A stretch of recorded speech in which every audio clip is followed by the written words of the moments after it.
আসসালামু আলাইকুম। পাবনা জেলার আটঘরিয়া থানার দেবোত্তর ইউনিয়ন মতিগাছা গ্রামের মধ্যপাড়া থেকে আমি এই যে আজকে ঈদুল আজহা উপলক্ষে যে অনেকগুলা খাসি এখানে করব মোল্লাবাড়ির আর কি। মোল্লাবাড়ির আমি পূর্বপুরুষের নাম দেখি এক আঙ্কেলের থেকে শুনে। আসসালামু আলাইকুম। ওয়ালাইকুম আসসালাম। কাকা, ওই আপনার দাদার নাম কি? আজিমউদ্দিন মোল্লা। আজিমউদ্দিন মোল্লা। আর আপনার আব্বার নাম? রহমত মোল্লা। রহমত মোল্লা। তাহলে শুনলে এরা হলো কিন্তু মোল্লা গোষ্ঠী। হ্যাঁ, পূর্বপুরুষের নাম শুনতে পারলেন। আর এইখানে এই পূর্বপুরুষ এইখানে এই যে অনেকগুলো খাসি এই যে ঈদুল আজহা উপলক্ষে আর ঈদের এই কোরবানি দেওয়া হবে। এই যে খাসিগুলো সবাই যার যার বাড়ি থেকে নিয়ে আসছে। এই যে একটা খাসি দেখতে পাচ্ছেন, আমার যে কাকা আছে এখানে। আসসালামু আলাইকুম। ওয়ালাইকুম আসসালাম।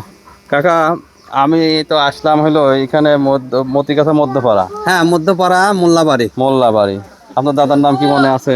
আমার দাদার নাম আজিমউদ্দিন মোল্লা।